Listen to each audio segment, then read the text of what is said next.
What is going on, everybody? Welcome back into Coach Steve's Helpful Tips. If you guys have been listening to my little short show here, I'm basically coming in just giving you guys quick rundowns on a lot of different things. Right now, I'm focusing on Dynasty leagues.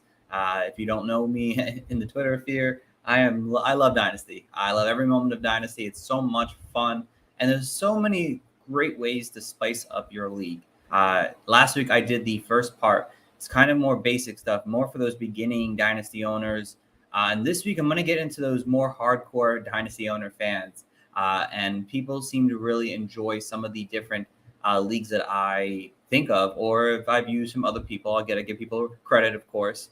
But this week, we have some fun ones. So this is part 2 of my rendition. I might have a part 3, depends on much time. I only have 9 minutes left, so we'll see when it comes here, because this first part is going to be pretty fun. So another way to really spice up the league, more intense, and I want to start with this other one first, a 32-man league. And if you don't know what that is, obviously it's 32 men playing, women, whatever. It is a bunch of people, owners, who you get 32 players, and instead of, just doing a regular draft, you do it based on the NFL teams. And I thought it was a really cool concept that I did a couple years back. And of course, I was my Miami Dolphins, and you get all the players on that NFL team, offense and defense. You play with basically a full lineup, and it's so much fun to really try to figure out how to do it, because draft picks aren't that valuable after the first 10 players, and there's only so many few playoff spots that you get. You have to compete with 32 other teams, and to be honest, you really only have to compete with 4 teams. But even in that, because division winners will go on to the next round of the playoffs, it's definitely really hard. It's fun. You have to ensure you have a quarterback. You have to not go all in and waste your draft picks, because we've seen that time and time again that fantasy players expire, and sometimes it's quicker than what many people think. And then you're left with no draft picks, and players are just on rock bottom. Thankfully for me, I held my ground, and my team is sitting pretty nicely. So it depends on how Tua does, but it's another fun way to play Dynasty. It's more intense. It's very competitive, and it's just a fun way. So the next one here is contract-style Dynasty leagues. And this one I just started doing last offseason here. Some people introduced me. There's many different sites that actually do host contract leagues nowadays. And it's different, because there's a lot more planning you have to do with these contract-style leagues. I do mine on Sleeper.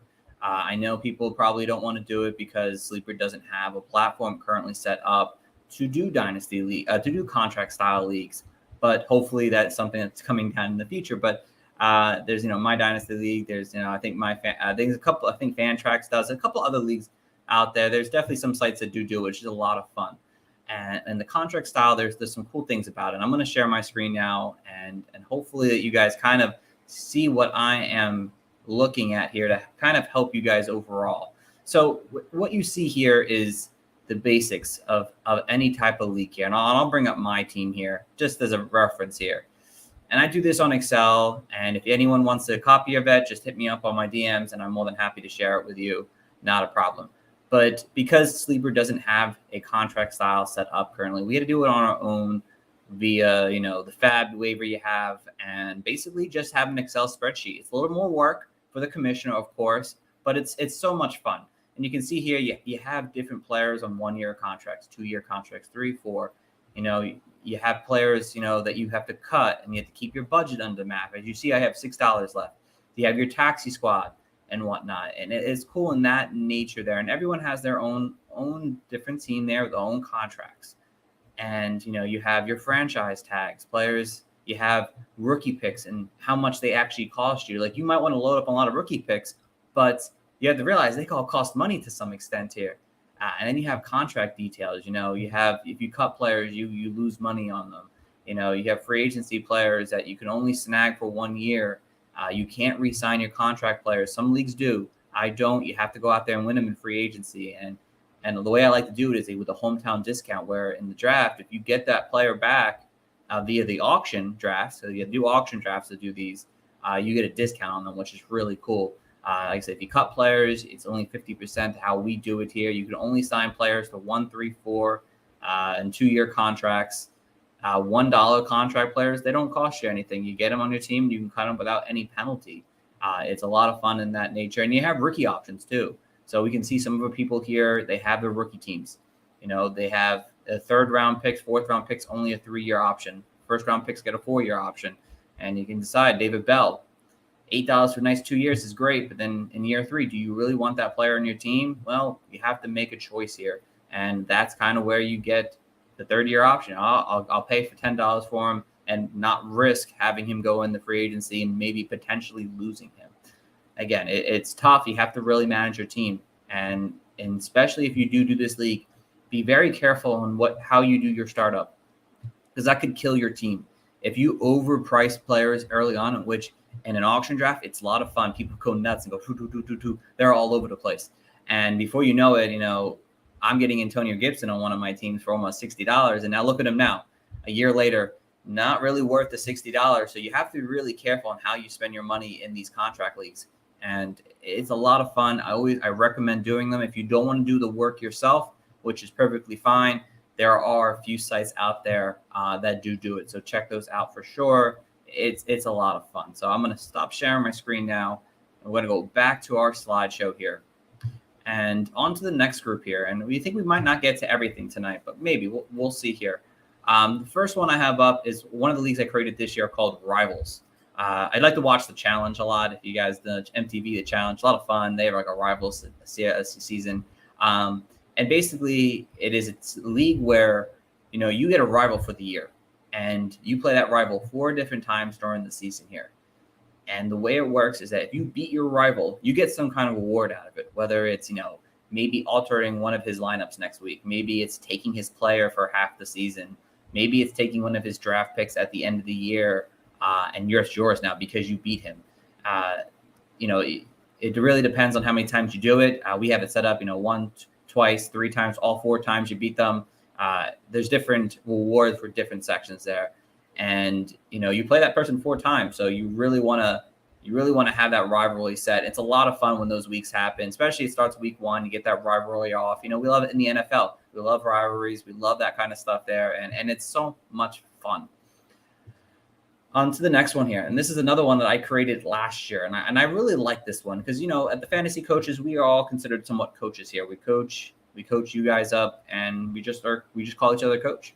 And the way I saw this one was, in the NFL, it's either win or go home. You don't sit there for years and just have a shitty team. Some players, Marvin Lewis, can just continue to coach for no matter how long until he eventually gets fired. But this one was to kind of keep those people who don't pay attention enough in Dynasty. Maybe you want to play with your more hardcore Dynasty owner fans.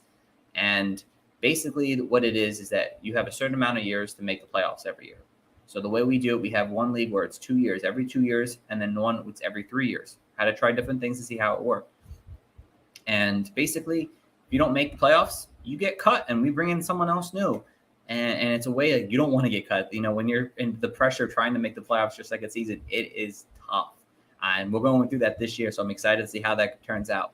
And then another rendition of it, basically, you have to make the finals. I thought I did it for the championship. I thought that was a little too hard, because you never know what happens here. It sucks to someone leave, but you're having great seasons. You have to at least make the playoffs, the finals once every 6 years. And I think that keeps it somewhat more competitive because just because you're making a playoffs, you're not really doing anything. Maybe we get a new owner here who can make that next level leap here. And basically, you have to win. And it's important to win. It's not important to tear your team down for multiple years and wait to work your way back up. No, you have to continue to work. And I've seen people tear it down, bring it back up in just an offseason. So it's very possible to do that if you want to go that route there. It is a ton of fun. The next one here, I only got about 30 seconds left here. It's called the Coordinators League. It's a spin-off of the Coaches League here. And basically where the Coordinator League works, you have 2 leagues. You have an offensive league and a defensive league. And you have to have 24 owners. You can't just have 12. And basically what it is, you and a partner control one half of an offense and defensive side of the ball. I am doing the offensive side. I have a friend of mine doing the defensive side. And at the end of the season, it's not, how you do in your offensive league or how you do in your defensive league. It's how you do as a team. So you have to really be communicating and working well together. So if you're making the playoffs, you might be 12-4, but you're your teammate is 1-15, you might miss out on the playoffs just barely because of that. So basically, it's having to rely on someone else to make the playoffs, and it continues to go from there. This is the first season we're going to be doing this one. It's going to be very interesting. I'm sure some people are going to be heartbroken on how their partner does on their teams this year, but it's going to be a lot of fun. So I will let you guys know how that works out. But that is going to call it for today, guys. Like I said, I'd like to keep this under the 10-minute mark as much as I possibly can. I hope you guys enjoyed learning about some new type of ways to spice up your Dynasty League. I think I will do one more part 3, ways to spice up your Dynasty League, and hopefully you guys do enjoy this. And if you ever want to bounce out creative ideas off me, more than happy to talk about them with you and anything in between there, guys. So thank you guys all for listening. As always, tune in until next time. I'll be back next week doing this again, and eventually we will get into more actual fantasy talk here. So, guys, but thank you all for listening. Tune in until next time, and have a great one.